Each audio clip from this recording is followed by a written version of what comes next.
Réunion entre filles dans les grosses têtes dans la nuit des temps du 4 avril 1997. Retrouvons Philippe Bouvard, entouré de Marie Lecoq, Isabelle Alonso, Macha Merrill et Dari Boudboul. Question de Monsieur Liégeois. Que doit faire quelqu'un qui visite Rome pour pouvoir espérer y revenir un jour? Lancer des pièces dans la fontaine de Trévi. Eh oui, jeter des pièces dans la fontaine de Trévi, qui est une très belle fontaine. Et d'ailleurs, on l'a vu dans la Dolce Vita, je crois. Absolument. C'est là que Anita Ekberg se baignait. Voilà. Bonne réponse collégiale, féminine.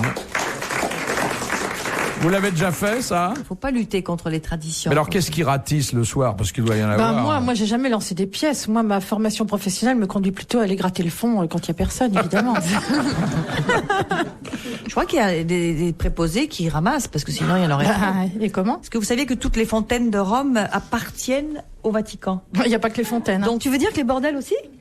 Non. Oh, bien sûr, pourquoi pas. Philippe, nous laissez pas dans l'ignorance. Tout ce que vous dites me passionne. Mais non, je pose la question. Je ne le montre pas toujours par pudeur, mais je suis suspendu à vos lèvres et c'est une position intéressante. Vrai, ça? Question de Monsieur Blavier. Qu'est-ce qui est à la fois un opéra de John Gay, une pièce de Brecht et un film de Pabst? Lulu. Non, célèbre. Beau titre d'ailleurs. En plusieurs mots? Alors, oui. C'est l'opéra de Katsu? C'est l'opéra de Katsu. Bonne réponse de Macha Merrill. Question de Madame Grenier. Quelle a été la première société cotée en bourse? Ah, ça, Air France. Les chemins de fer? Ça remonte à loin, avant le premier chemin de fer. C'est une société de transport? La société du canal de Panama? Non, avant. C'est une société de travaux ou de transport? C'était plutôt le transport. Donc, transport-commerce, Les bateaux de... Il y avait des bateaux, oui. Donc, ça s'appelle les bateaux mouches. Paquet. Non. La compagnie transatlantique. Non, c'était pas seulement des armateurs, c'était aussi des commerçants et des gens qui avaient ouvert des comptoirs. Ah, Comptoir du Pacifique. Non, les comptoirs des Indes. C'était la Compagnie des Indes. Bonne réponse d'Isabelle Alonso. Vous seriez capable, en vous souvenant d'une chanson de Guy Béard, de réciter la liste des comptoirs français aux Indes? Tananarive, Pondichéry. Ah non. Ah non, c'est Madagascar. Vous vous souvenez pas de cette chanson de Guy Béard? Qui c'est, Guy Béard? Yanaé, Carical, j'irai pas plus loin, d'autant que je connais plus les autres. Alors, question de Monsieur Cauchois. Comment nomme-t-on en Espagne un hôtel installé dans un monument historique? Parador. Parador. Bonne réponse de notre hispanisante Isabelle Alonso. Alors, qu'est-ce qui a déjà été au Vatican?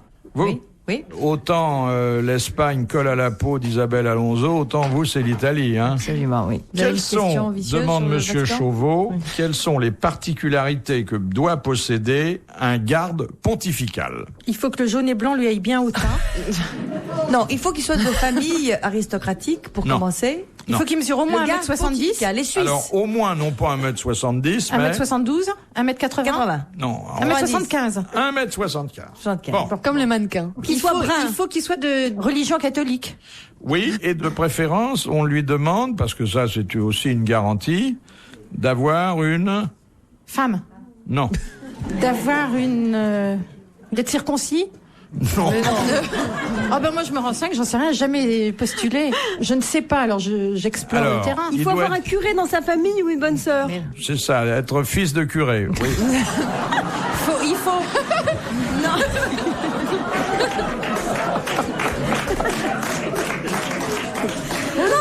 Il faut avoir été séminariste. Mais non. Alors, vous avez dit, doit être catholique, bon. Brun aux yeux verts. Italien, il faut qu'il soit italien? Non, c'est pas obligé. Alors non, il doit être, sur ce plan-là, non. Il doit être du Vatican. Non. Citoyen du Vatican. Non. Européen. Il doit être suisse. Eh oui, de nationalité suisse. Et d'ailleurs, on appelle ça la carte carte de Suisse aussi en Voilà. Suisse, oui, c'est ça. Alors, ensuite, vous avez dit qu'il devait être marié. Non, il doit être célibataire. Il doit être célibataire. Castré. Et... ça c'est un minimum.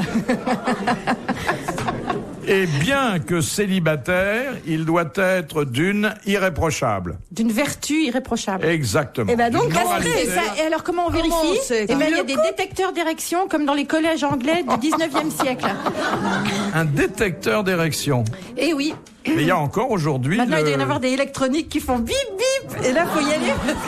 On a une question là-dessus. Il y a le plémismographe qui est employé pour détecter les érections nocturnes.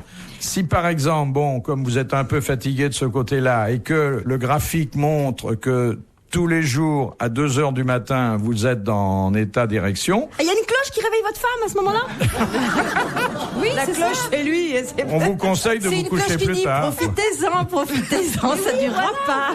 Il n'y en aura pas pour tout le monde. Et paf, la femme saute dessus à 2h. Eh bien oui, parce que sinon elle dort. Je vous dirais où on peut en louer. Parce que les bébés... Donc alors, les gardes suisses, faut qu'ils soient alors, vertueux, on a tout dit. Suisse, célibataire, 1m75, moralité irréprochable et catholique. Mais dites-moi une chose, ça va pas ensemble. Célibataire et une moralité irréprochable, mais ils font comment? Il faut que ça aille ensemble, mais justement. Alors comment ils font? Eh ben comme les curés. Alors ils sont eunuques peut-être? Non, mais attends, ils ont de la volonté, c'est tout. Tiens, d'ailleurs, vous savez comment on appelle une bataille d'eunuques? Un combat sanglant.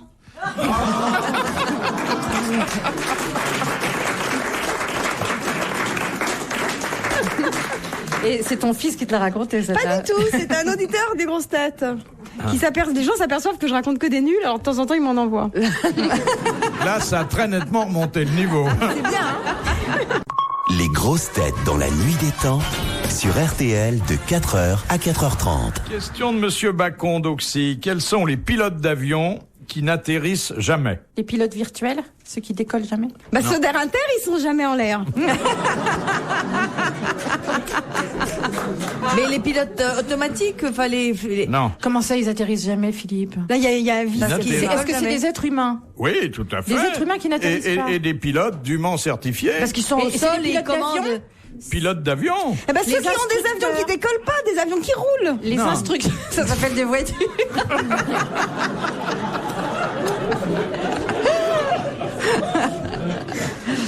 C'est ceux qui assurent la défense du territoire en tournant autour de la Terre sans arrêt 24 heures sur 24. Oui, ils peuvent pas. Hein. Donc, ils meurent dans leur avion et on les enterre. Ils naissent même dans leur avion. Ah ben oui. Mais il y a un joke là, il y a un truc, tu vois. Ils n'atterrissent jamais. Pas parce qu'ils ne décollent pas non plus. Les pilotes automatiques. Ils sont au sol et ils ont des manettes. Ça, c'est vous qui le dites. Ils sont pas au sol, ils sont dans l'air? Non. Ah ben, avant d'être dans l'air. Ils sont sous terre? Non. Attendez, ils sont dans l'air, mais ils sont jamais au sol. Ils décollent pas, mais ils sont quand même dans l'air en partant du sol. Ils sont en l'air, pas tout le temps d'ailleurs, parce que ils ont quand même une vie privée. Et quand ils veulent rentrer chez eux, ils n'atterrissent pas. Ils amérissent. Ils amérissent. Ce sont des pilotes d'hydravion. Bonne réponse de Marie Lecoq.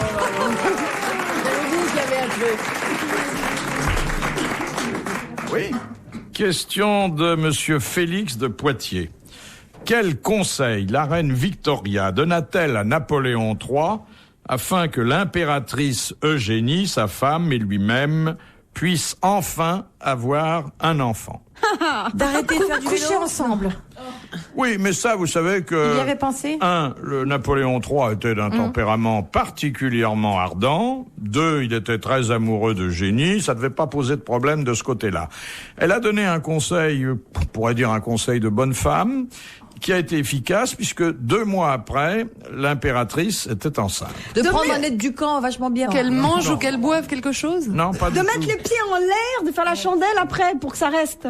Ah, c'est bien dit, hein, ça. Ah oui. C'est joli. Romantique et tout, hein. Non, mais parce qu'avec les chiennes... De manger quelque chose de spécial? Non. Savoir de l'alimentation? Pas du tout. Non, on mange pas quelque chose de spécial. On mange ce qu'on a sous la main, si je peux dire. Mais c'est pas ça. Arrêtez les préservatifs. Quelque chose de très très simple que d'ailleurs aujourd'hui on peut encore recommander aux femmes. De prendre sa température. Non. En de dehors rester de couché toutes après les méthodes. sans se laver, sans rien. Non. Pas du tout. Non. De boire un verre d'eau bien frais après. C'était plutôt dans la façon de s'y prendre. Il y a des positions qui sont mieux pour avoir des bébés que d'autres. Oui. Bon, je vois bien l'impératrice Eugénie. Alors là, ça nuit à son image de marque, si vous voulez mon avis. Non. De le faire au moment où elle avait envie, plus que lui. Non. Avec la lune. Non, avec le mec. Mais c'est important les jours de lune. Oui, très important. De laisser la fenêtre ouverte, je sais pas, de mettre le lit dans le sens vers le nord, je sais pas. Alors, c'est vrai que... de mettre le lit horizontal.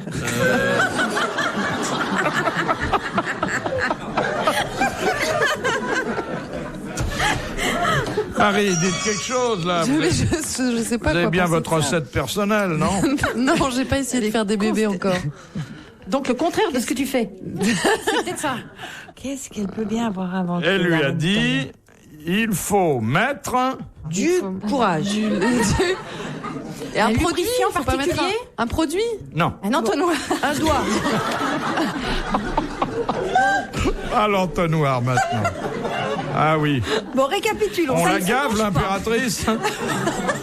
Mettre un vêtement très sexy, des porte-jartelles, par exemple? On a Ça y est, tout posé est comme réglé. postulat, vérifié d'ailleurs, que l'empereur était en forme, qu'il aimait sa femme, qu'elle n'attendait que ça. Donc, il fallait aider un peu la C'est un nature. accessoire? Un accessoire, oui. Ah, bah voilà. Bon. Un accessoire. En caoutchouc? Une plume dans le derrière, je sais pas. Un bouchon.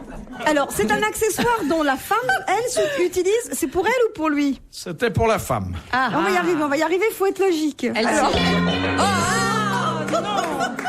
Bah écoutez, on va donner 1000 francs à monsieur c'est bien Félix de mérité. Poitiers qu'on va applaudir. il a bien mérité. Bravo. Et vraiment,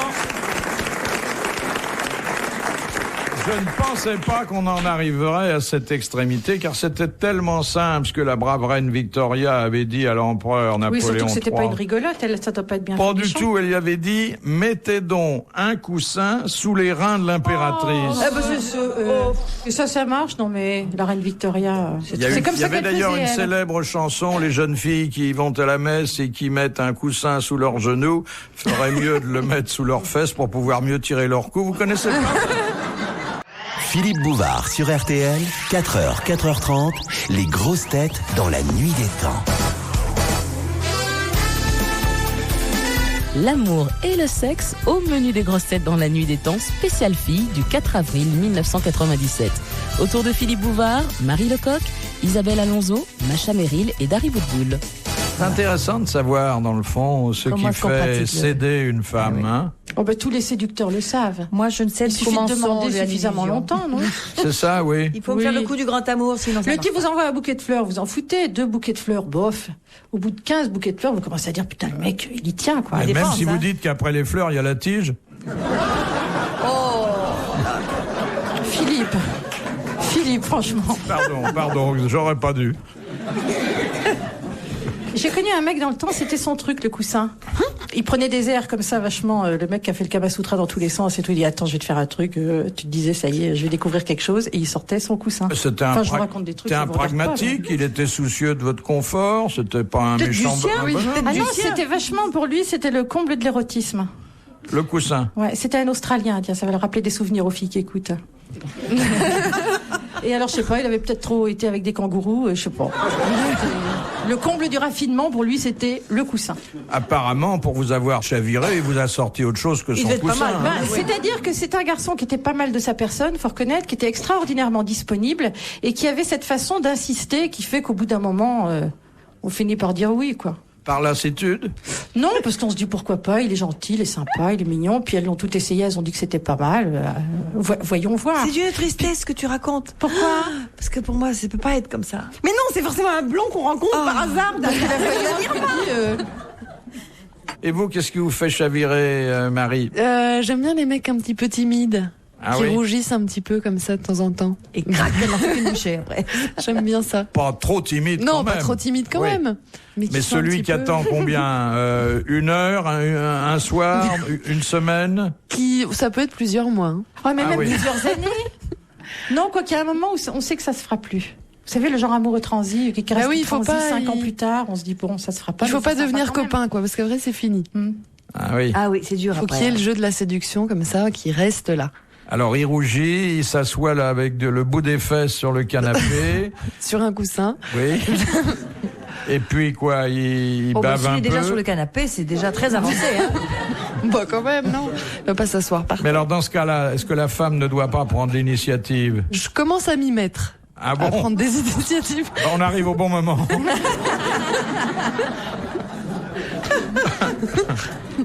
Question de Madame Maury. À la demande de qui le marquis de Sade fut-il incarcéré? Sa belle-mère. Sa belle-mère. Bonne réponse d'Isabelle Alonso.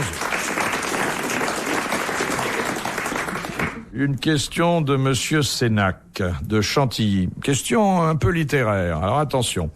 Un jour qu'on le traitait de nègre, qui répliqua: mais oui, mon grand-père était nègre, mon arrière-grand-père était singe, et ma génération commence où la vôtre finit.